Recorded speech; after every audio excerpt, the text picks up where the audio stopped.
रमाकांति Tripathi advocate आप सभी के समक्ष देश में व्याप्त भ्रष्टाचार, बुराइयां और बहुत सारे जो हमारी जनता त्रस्त है, ये कहने के लिए लोकतंत्र है, लेकिन हमें तो लगता है कि राजतंत्र ही चल रहा है। इस मुद्दे को लेकर के अधिकारी मस्त हैं, जनता त्रस्त है, नेता मस्त हैं। अब ऐसे में हम भी तो भारतीय जनता पार्टी के ही दामन में थे, लेकिन हमने देखा कि भारतीय जनता पार्टी की सरकार में चारों तरफ भ्रष्ट अधिकारी जनता का दोहन कर रहे हैं और सरकार मूक दर्शक बन के तमाशा देख रही है। हमारे समाज में जितनी भी कुरीतियां व्याप्त हैं, जितने भ्रष्टाचार व्याप्त हैं, किसी अन्य सरकार में इतनी कुरीतियां, इतने भ्रष्टाचार नहीं थे। आज के इस समय में कहने के लिए तो सर्वजन की बात कर रहे हैं और जो है सरकार ये कह रही है कि हम बहुत अच्छा काम कर रहे हैं, लेकिन हर अवसर पर जहां भी देख लीजिए, हर जगह चारों तरफ अराजकता व्याप्त है। इस बात को देखते हुए हमें लगा कि भारतीय जनता पार्टी किसी के लिए सुरक्षित नहीं है। अगर हमारा सम्मान होके क्या करेगा? हम भारतीय जनता पार्टी में नरेंद्र मोदी विचार मंच उत्तर प्रदेश के अध्यक्ष भी रहे और हम यदा कदा हर जगह कहीं ना कहीं सम्मान ही था हमारा, लेकिन हमने देखा कि हम मस्त रहे, हमारा सम्मान हो और जनता त्रस्त रहे, तो ये मुझे बर्दाश्त नहीं होता था। और हम एक क्रांतिकारी व्यक्ति हैं, हम किसी के हाँ में हाँ मिलाने वाले इंसान नहीं हैं। हम खुद पद चिन्ह बनाने वाले इंसान हैं, हम किसी के पद चिन्हों पे चलने वाले इंसान नहीं है। हम इस देश की दशा और दिशा बदलना चाहते हैं।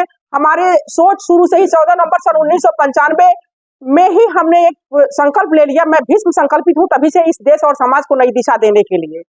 तो देखा हमने कि चारों तरफ जब इस तरह से लोग जब भ्रष्टाचार में लिप्त हैं, तो हम ही जो है क्यों ना आगे आए, क्योंकि बिल्ली के गले में घंटी बांधने के लिए किसी न किसी को तो आगे आना होगा, किसी न किसी को कुर्बानी देनी होगी, आहुति देनी होगी, तभी यह देश बदल सकता है। लोग बदल गए, दुनिया बदल गई, जमाना बदल गया, सब कुछ बदल गया, सारे लोग बदल गए, तो ये भ्रष्ट पार्टियां और भ्रष्ट नेता क्यों नहीं बदल दिए जाते हैं?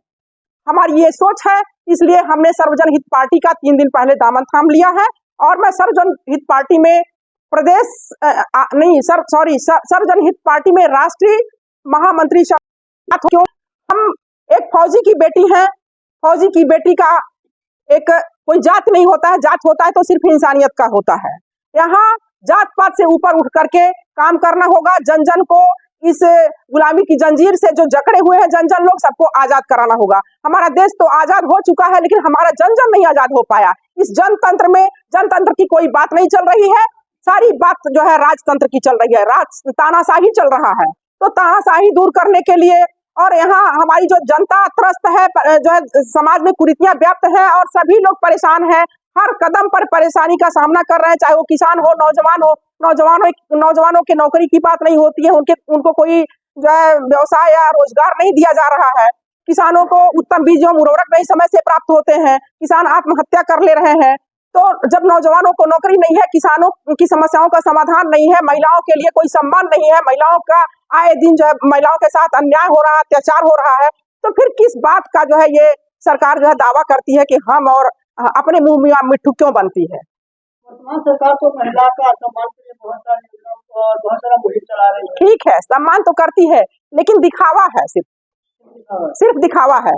अंततः महिलाओं के साथ इतना अत्याचार हो रहा है, फिर भी इस सरकार में अधिकारी जो है मतलब उत्पीड़न कर रहे हैं जनता का। महिलाओं का कोई भी एफआईआर लिखाने के लिए थाने पर जाता है तो क्या कोई सुनवाई हो रही? किसी की एफआईआर लिखी जा रही है? कोई अधिकारी सुनने वाला है?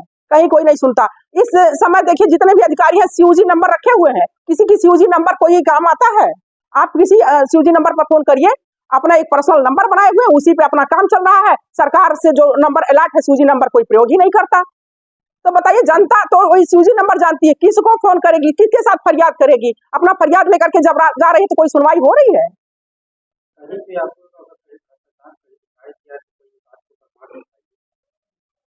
प्रमाण बेटा आप इधर आ जाइए, आप आइए,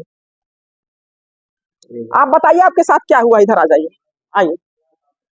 इसीलिए तो हम आपको लेके आए हैं, कहीं क्वेश्चन उठेगा। हाँ बताइए आपके साथ क्या हुआ, बताइए।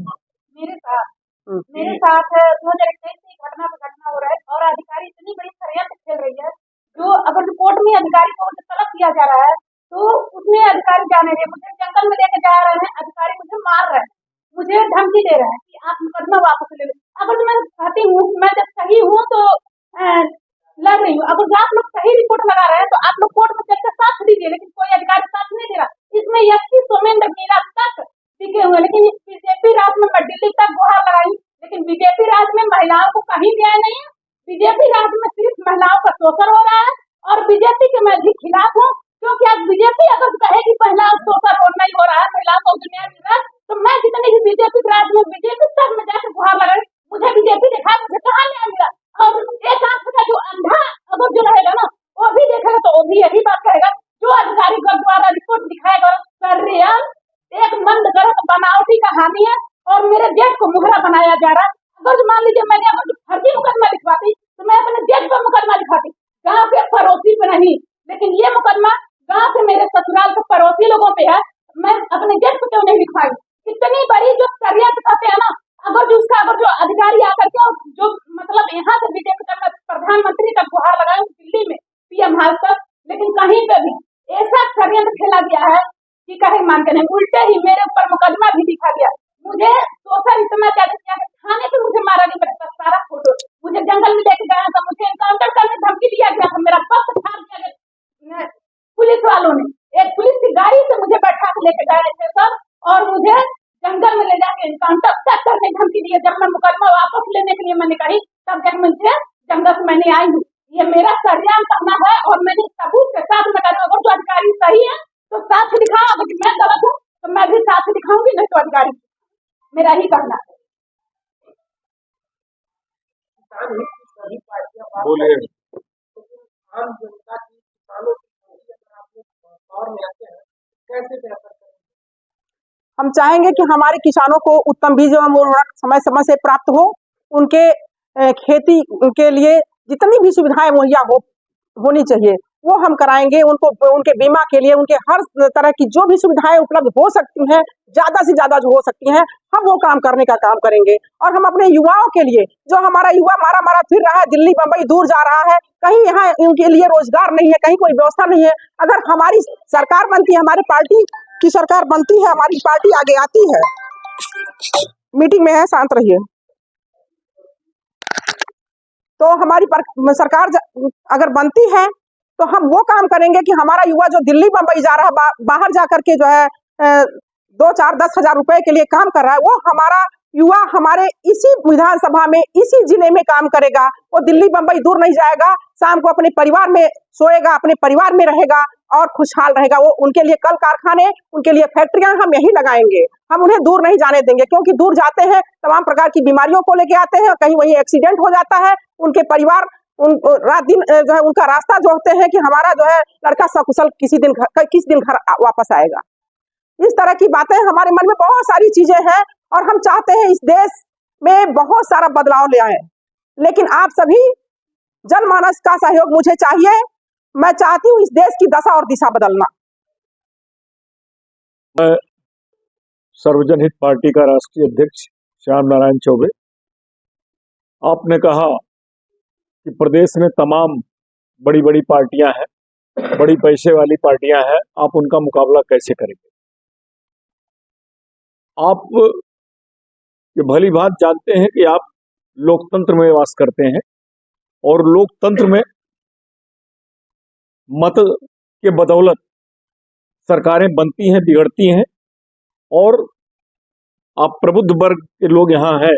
आप बताइए कि मत लेने के लिए कहीं धन की आवश्यकता होती है, अपने विचार को उन तक पहुंचाने की जरूरत है। हम लोग अपने विचारों को और समाज के हित की बात समाज में डालेंगे, और उसके बदौलत हम जो है इनसे मुकाबला करेंगे। आप लोगों के जनमत के बदौलत हम जो है इन सरकारों से, इन पार्टियों से हम मुकाबला करेंगे।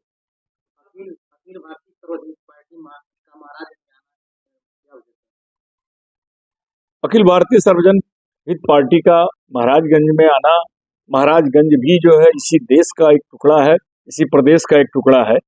ऐसी कोई बाध्यता तो है नहीं कि महाराजगंज में सर्वजन हित पार्टी का कोई व्यक्ति नहीं आ सकता है। हम आज आए हैं आपके महाराजगंज जिले में, आपके महाराजगंज जिले की रमाकांति त्रिपाठी जी, जो हमारे पार्टी का दायित्व इन्होंने संभाला है, राष्ट्रीय दायित्व इनको मिला है। ये हमारे सर्वजन हित पार्टी के राष्ट्रीय महासचिव संगठन और राष्ट्रीय प्रवक्ता के रूप में इनको दायित्व दिया गया है। आज इस बात का समाचार पत्रों से, आप लोगों के माध्यम से इस बात को जागृत करना था कि हमारी रमाकांति देवी यहाँ, इनको यह दायित्व दिया गया है, जिससे आप लोगों के द्वारा सारे समाज में ये बात जाए और ये अपने दायित्व का निर्वहन ढंग से कर सकें।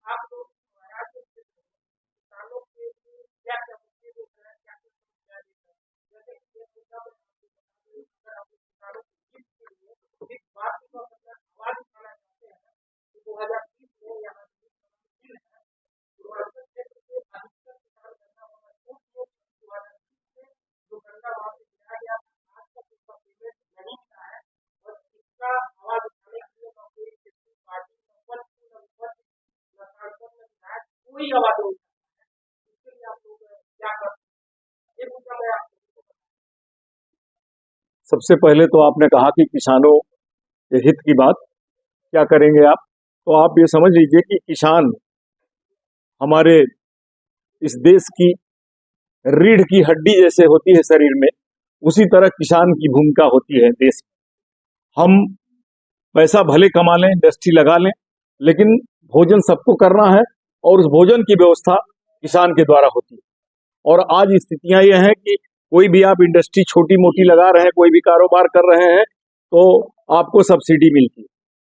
लेकिन हमारा किसान आज के डेट में आप देखिए, उनको न तो बीज समय से उपलब्ध होता है। अभी आपने देखा है कि इसी जो है 2 महीने के पहले खाद की आवश्यकता थी उर्वरक के लिए, हमारे किसान जो है लाइन में लगे रहते थे, सोसाइटी पे जाते थे और पूरा दिन का दिन वहां खड़े रहते थे और उनको उर्वरक उपलब्ध नहीं होता था। निराश होकर के शाम को फिर घर चले आते थे। कहीं सुनते थे कि बगल वाले सोसाइटी पे खाद आई हुई है, तो वहां भाग के जाते थे। आप लोगों ने देखा है। हम आप लोगों को ये आश्वस्त करना चाहता हूं कि अगर हम सरकार में नहीं भी आए, अगर हमारे कुछ भी लोग अगर सदन में पहुंचे, तो हमारे सदन में जो भी मेंबर जाएंगे वो किसानों के हित की बात करेंगे। और किसानों के लिए पहले सबसे महत्वपूर्ण ये है कि उनको बीज उपलब्ध हो, सही ढंग का बीज उपलब्ध हो, सही ढंग से उनको उर्वरक में मिले, क्योंकि उर्वरक और बीज और सिंचाई ये सबसे महत्वपूर्ण जो है किसान के लिए होता है। और इन तीनों की व्यवस्थाएं आप देख रहे हैं कि नहीं है। आपके जिले में महाराजगंज में एक मिल आपकी थी, आपकी फरंदा में, और एक बगल में थी। आप बताइए, ये गन्ना बेच करके लोग जो है, गन्ने के किसान जो होते थे 10 एकड़ 5 एकड़ जो आप बता रहे हैं, अगर गन्ना बोते थे तो उसी गन्ना के फसल पर उनका बच्चों की पढ़ाई निर्भर रहती थी, उनके बच्चियों की शादी उसी पर निर्भर रहती थी। आज इस सरकार ने या पूर्ववर्ती सरकार ने मिलों को बंद कर दिया। और यही नहीं, आप देख रहे हैं पूरे प्रदेश में जो है जितनी भी सरकारी संस्थाएं हैं सब पर लगभग जो है ताला लग रहा है। और यहाँ तक कि सरकारी संस्थाओं को छोड़ दीजिए, जो हम लोगों के हित की बात है, यहाँ इस सरकार में आप देख रहे हैं रेल बिक रहा है, आपका हवाई अड्डा बिक रहा है। यहाँ तो सारी चीजों का जो है ध्रुवीकरण हो रहा है, वो एक व्यापारियों के हाथ में दिया जा रहा है। और जो स्थिति आप देख रहे हैं, अगर इसी तरह की स्थिति रह गई तो ये देश पूरी तरह से व्यापारियों के हाथ में गिरवी हो जाएगा। कहीं ना कोई सरकार के हाथ में कोई चीज रह जाएगी, वो मनमानी करेंगे। आपको आज जो आप देख रहे हैं, इतने दिनों से जो है कोई वैकेंसी किसी विभाग में नहीं निकल रही। बच्चे हर साल पढ़ करके निकल रहे हैं, हर साल ट्रेनिंग करके निकल रहे हैं, हर साल जो है इंजीनियरिंग करके निकल रहे हैं, लेकिन वैकेंसी आप 10 वर्षों से देख रहे हैं कोई वैकेंसी नहीं है। तो ये वैकेंसियां क्यों नहीं है? इस नाते नहीं है कि हमारी सरकार जो है वो हमारे बच्चों का जो रोजगार है, ये नौकरियां जो है, इसको संविदा इन्होंने किया शुरू में, अब संविदा को भी हटा करके इस समय आउटसोर्सिंग इन्होंने कर दिया है। आउटसोर्सिंग का मतलब ये होता है कि वहां से निर्धारित होता है कि हमारे बच्चे को फला उस पर अगर रहेगा, वो नौकरी करेगा तो उसको 15,000 रुपये वेतन मिलेगा, वहां से चलता है सरकार। अब वो प्रदेश स्तर पर जो है एनजीओ उसको लेता है, फिर जिले स्तर पर एनजीओ लेता है, फिर स्थानीय स्तर पर एनजीओ लेता है। अब सारे लोगों का हिस्सा उसमें से काटने के बाद बच्चे को आपको क्या मिलता है, ये आप देख रहे हैं, 10,000 8,000 रुपया महीने का जो है वेतन। आप बताइए क्या हो रहा है इस देश में। मजदूरों की मजदूरी, आप अपने घर पे अगर कोई काम करा रहे हैं, खेती करा रहे हैं, तो 400-500 रुपया पर डे आप मजदूरी देते हैं। लेकिन हमारे बच्चों को जो पढ़ लिख करके जो है टेक्निकल हैंड हो गए हैं, उनको आज 300 रुपया 250 रुपया जो है पर डे की मजदूरी मिल रही है। तो हम अगर सरकार में आए या हमारे लोग सदन में गए तो निश्चित हम बेरोजगारी और किसानों के हित की बात हम करेंगे, इस मुद्दे को उठाएंगे। और जो नेताओं की भाषा होती है कि हम सड़क से सदन तक लड़ेंगे, वो हकीकत में हम लोग जो है सड़क से सदन तक जो है अपने किसानों की, नौजवानों की लड़ाई हम लड़ेंगे।